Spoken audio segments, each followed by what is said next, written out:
All right, hello everybody. It's Scotty here again. Once again this week, all the thinking has been done for you, so all you have to do is listen to exactly what I say, and you'll know how to go on about your day. Much better than being brainwashed by the left-wing media. So, what's really bumming me out is this increasing trend that we're seeing in people being shot, killed, drowned, and basically lassoed, escaping from the United States. Said no one ever, because it just simply doesn't happen. It just doesn't happen. Nobody escaping from here. Trying to. If you want to go, go. That's all. Now, even though we are most definitely slipping and sliding toward third worldism, it's still the bastion of freedom and liberty. So next time you want to hate on America, think again. What the fuck, America?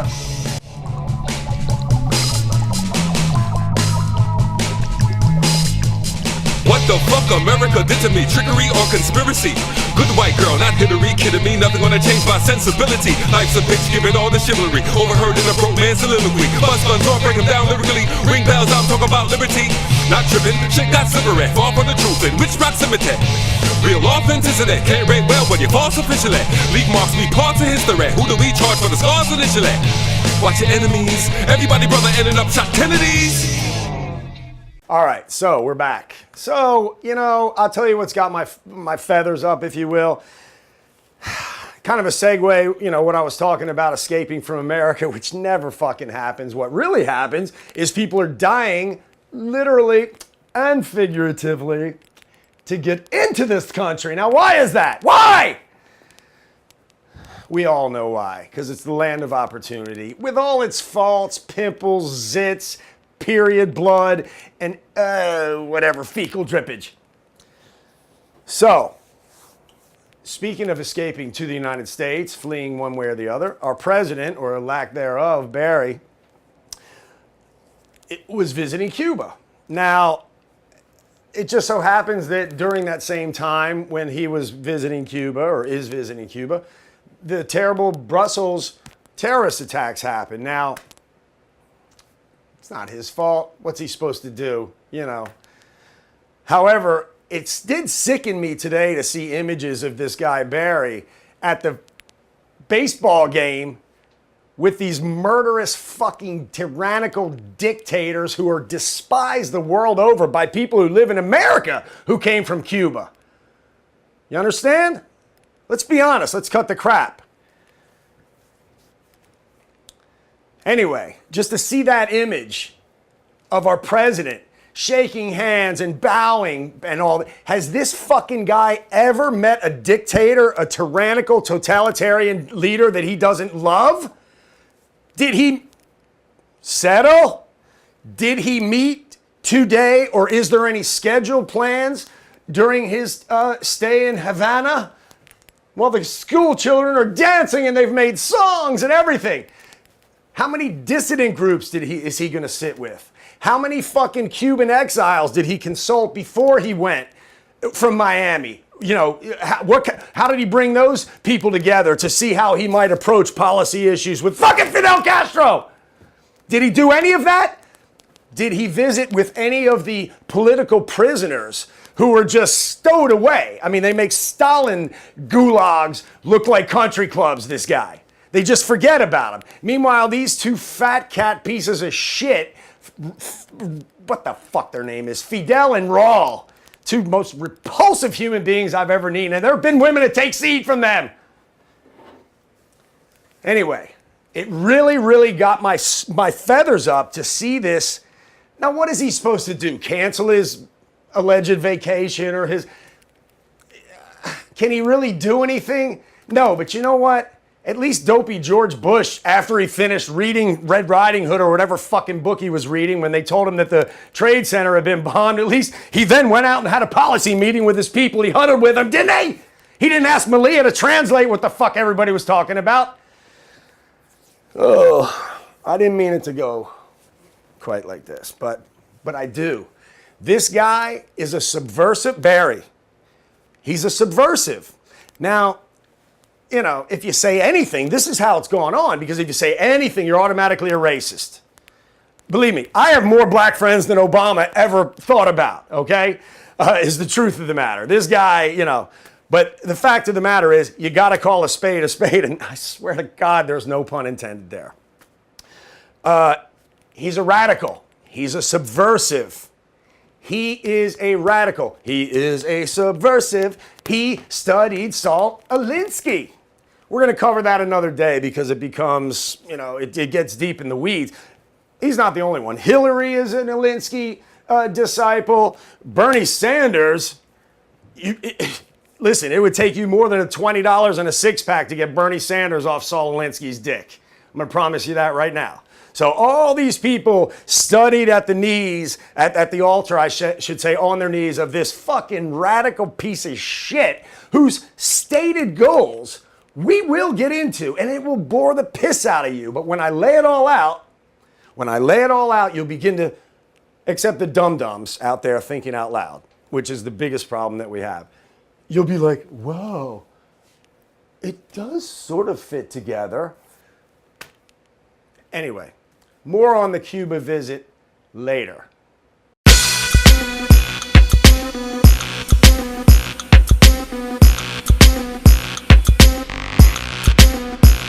All right, so, you know, not to beat a dead horse with this, but I don't know.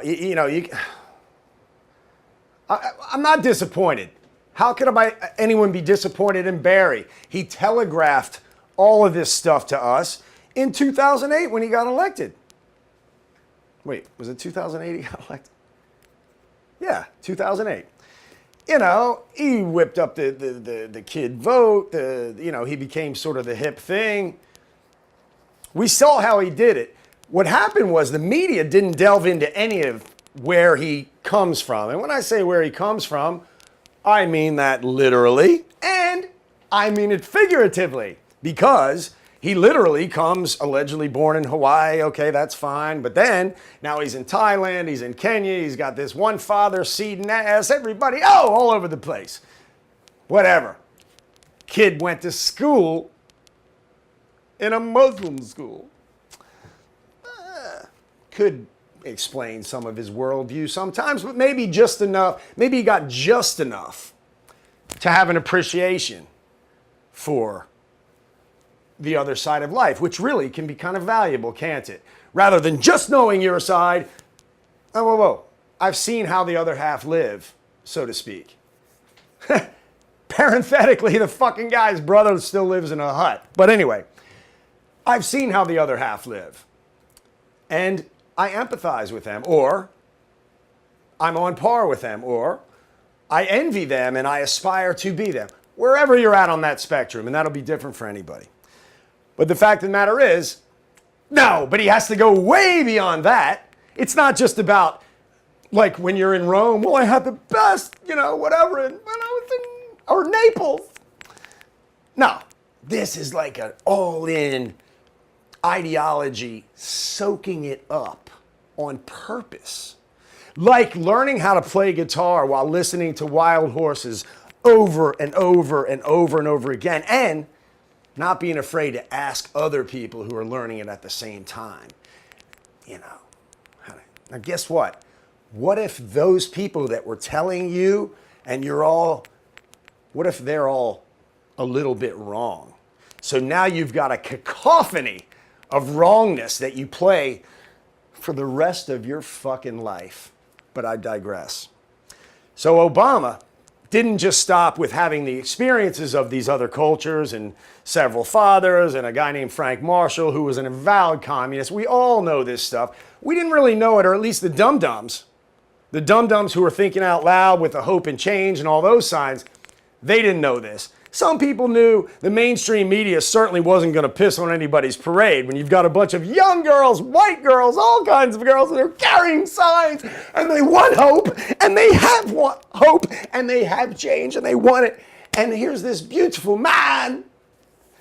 But again, as Trump and other people have said, this Mitt Romney was a stiff. I couldn't stand Obama. I knew what he was up to, and I damn near wanted to vote for him. Just as, as anybody else.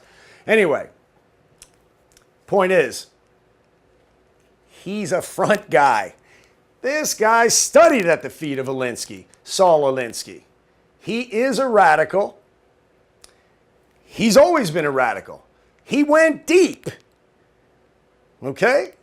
Now, very soon, we're going to speak about what Saul Alinsky and the relation that has to Karl Marx and the communist movement and the dum-dums thinking out loud, who Marx himself called the useful idiots, which are people who you can give just enough information to kind of wet their whistle and make them want hope and change, for example. That's how you infiltrate. And that's what Alinsky taught, that's what Marx taught, and that's what plenty of these fucking guys taught. And why these knuckleheads have bought into this is beyond me. It's sort of trendy. But I guess about the least trendy thing you can imagine right now as I speak to you is Hillary Clinton and that dopey Vermont Bernie Sanders kid. Come on, that ain't hip. Obama was hip. These two, oofa. So, just so you know, I'm not going to let it affect my performance. I'm a professional. That's the little things of life. Anyway, little spinal tap, Nick. So, all right. So a little bit about, all we ever talk, or I ever talk about is the election, and these guys. But this Trump thing is still dragging on, and wow. The guy is facing onslaught from every possible angle as he makes these repeated sort of weird jokes about his daughter. I want to bang his daughter. Most people probably do. I don't think Don does, but he says these sort of weird things. I don't know, whatever. It's happened a couple times. So anyway, there is an onslaught to deny this guy, and thus far, by extension, the voters, this kid as the nominee of the Republican Party. The reason for that, well, there's many reasons, but I mean, the people that are joining in, he's running as a Republican, he's the front runner. He's crushed ass since like June, whenever he made the idiotic Mexican speech. But was it idiotic? He soared in the polls. I think he was at 3% at the time. Anyway, he says shit that a lot of us are thinking. I say it, so he's not helping me out. I say it, and worse. But there's a real movement within his own party. You expect him. Matter of fact, I don't even think Hillary and Bernie are beating on the guy as badly as his own party. The establishment, the elites, the oligarchy, the cocksmoke, the guys who are ingrained in the Washington mentality. What the fuck is the word? Indebted to the lobbyists, to any special interests. And when all that stuff's going on in Washington, invariably what has happened clearly is that you're taking care of Billy Bob and everybody in Washington, and you're all at the latest parties. They're amazing. You forget about your constituents back in fucking Arkansas that put you in Washington. You see, and so and that's what a lot of this Republican backlash is going on right now. It's sort of like there's a lot of people, I'll give you a great example. Michael Jackson dying. Terrible idea. The guy had a tour lined up. He had 50 people on the crew and cast of the thing. Gonna do 50 shows at O2, make $18 billion. There was a lot of people with money at stake at that and livelihoods. This guy dies. Oh, what do we do? You're plunged into nothingness. It's almost as bad as when Jerry Garcia died. Bunch of dumpy deadheads walking around until Fish came along. And now, then they followed that. My point is, there's a lot at stake in this ingrained establishment. I'm not saying it's all payola and this and that. Listen, you pay your dues, you press the palms, I'm all for that. That's the way deals get done. However, we all see the sorry state that our economy is in, and there's the flimsiness of the dollar versus other currencies, and they're not really doing that great of a job. It seems like they like being there. That's why people love Trump. Call him dumb, call him whatever you want. They're like, you know what? Here's a fucking guy. I don't know if we want to get behind him. He says some crazy things. The hair is horrendous. Got a hot wife.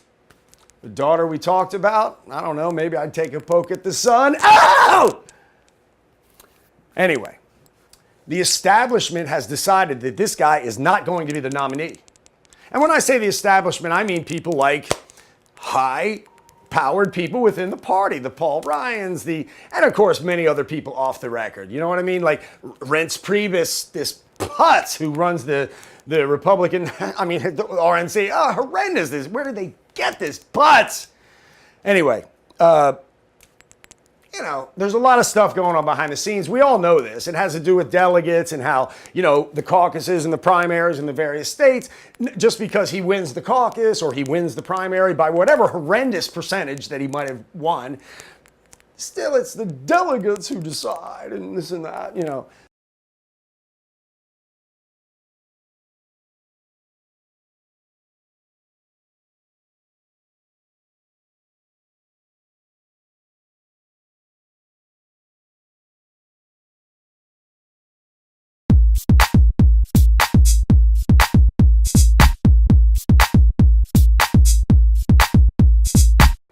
All right, so anyway, not to belabor the point, we all know about crony capitalism and all that stuff, and that's what gives it a bad name, and that's what gives it people like Bernie Sanders and these other putzes left wing, that the income inequality, our own mayor of New York, don't even get me started.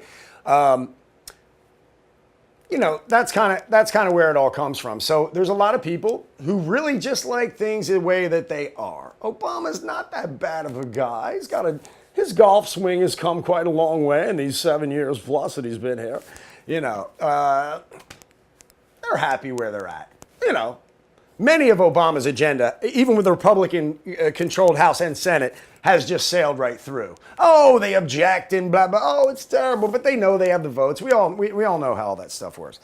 Fact of the matter is, Trump doesn't do any of that. A, because he's a jerk-off, cocky, arrogant dude, overconfident perhaps. Now those are his good points. That's what got him the wife. But we all know what his story is. However, he is connecting with people with a certain amount of people. I don't really care if the guy is doing it because what else am I going to do? I have $1 billion. Now I'll be president. How bad can he be? How badly can he do? If he walks into the White House like you would walk into a construction site that you were the foreman of and be like, why are we using cherry on the floors? We should be using CDX for the underlayment of the floor, Something obvious if he sees something like that. But guess what? Whoever was perpetuating that spending or whatever it is, they got a wife and kids too. So you see, there's a lot of stuff to be lost by a lot of people with Trump being elected president. And a lot of these guys would vote for Hillary rather than support this guy. Go figure.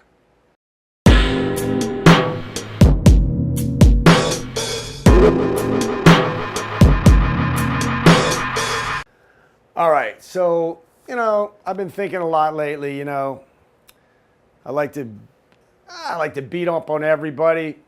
I love to pummel whitey, Muslims.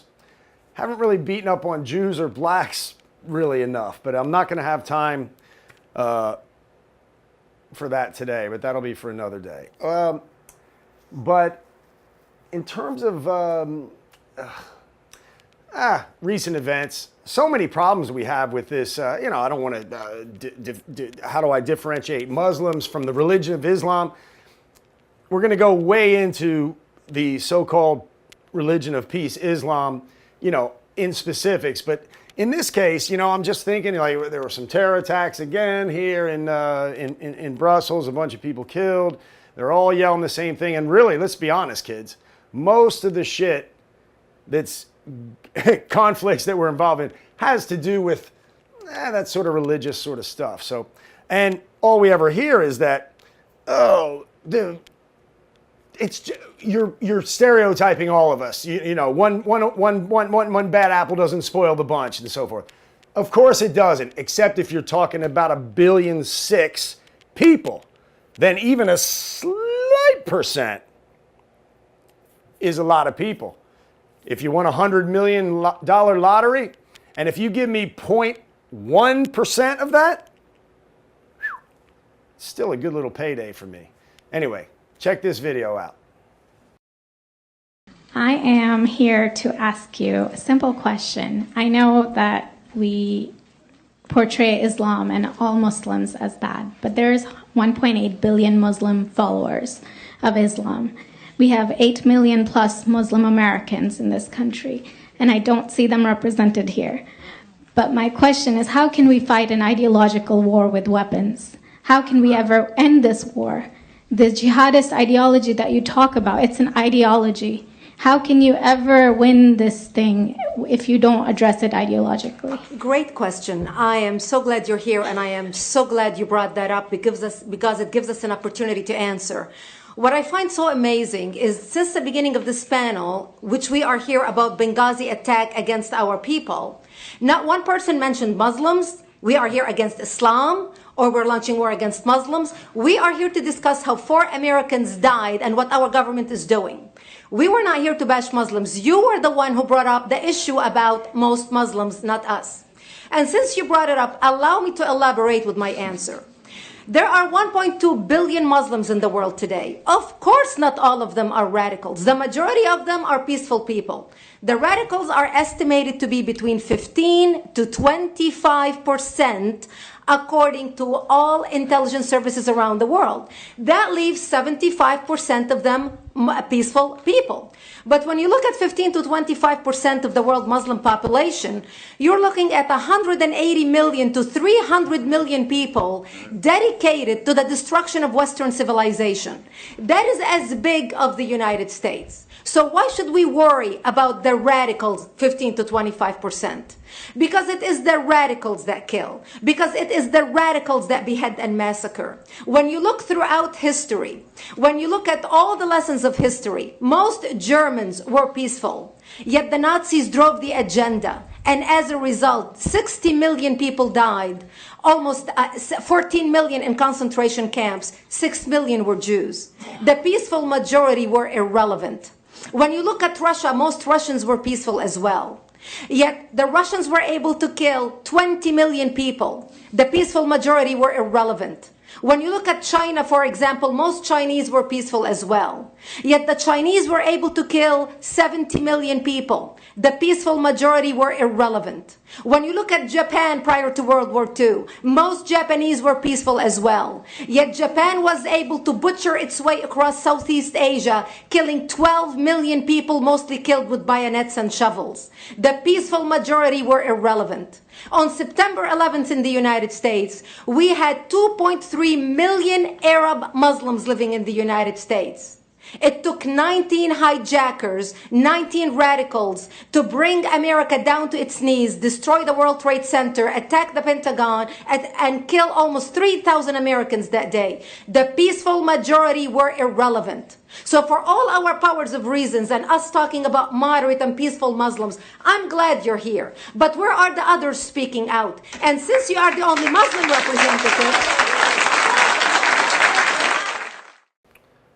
I love that video. I got chills when I saw that. You know, it kind of, I don't really feel like that young girl was a plant, so to speak, you know, which is more than I can say for, like, you know, these Trump rallies. You know, they're paying people to go in there and fuck up, basically, and then get their head bashed in and then talk about, you know, how Trump beats everybody up. But anyway, where the Muslims are concerned, I mean, how can I say it any better than that lady did? I mean, even if it's a tiny number, percentage-wise, you know, of such a big number, it's a lot of freaking people, you know. And since it's ideologically based, you know,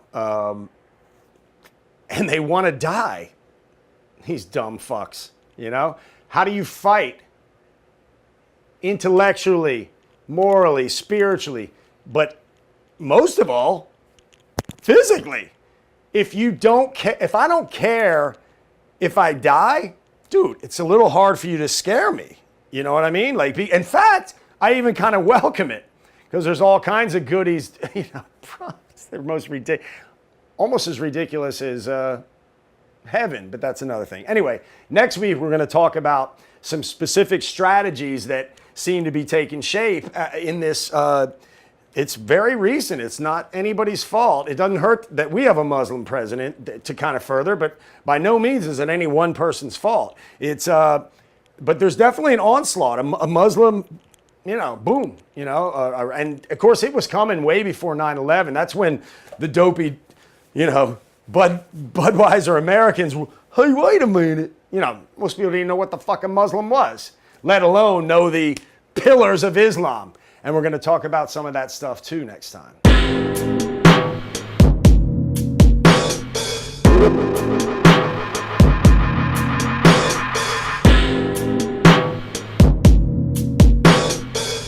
All right, so just in closing, it's been another wonderful show.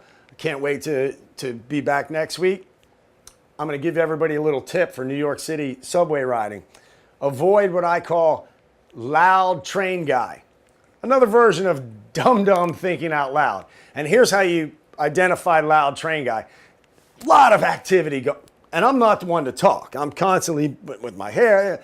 But this is loud train guy. He's talking to everybody. Oh, hey, in the car. He's the mayor of that fucking train car. But not only that, he's also tapping and he's snapping. And he might be eating. He's doing a lot of work. And you can always spot that guy because there's a whole bunch of activity going on. A lot of shuffling of papers. A lot of saying, excuse me, excuse me, excuse me. All right. Anyway. So, listen. We're going to see you back here next week. Meanwhile, you can email us. You can follow us on Facebook. And you really, really should. You should also, we have a Twitter. And we also obviously watch all this show and previous shows and even future shows we haven't even made yet. You can watch those on YouTube. All right. So anyway, I have to say it's been great and we love you. Good white girl, not Hillary, kidding me. Nothing gonna change my sensibility. Life's a bitch, giving all the chivalry. Overheard in a broke man's soliloquy. Buzz fun talk, break them down lyrically. Ring bells, I'm talking about liberty. Not tripping, shit got slippery. Far from the truth, in which proximity? Real authenticity, can't rate well when you're false officially. Leave marks, leave parts of history. Who do we charge for the scars initially? Watch your enemies. Everybody brother ending up shot Kennedys.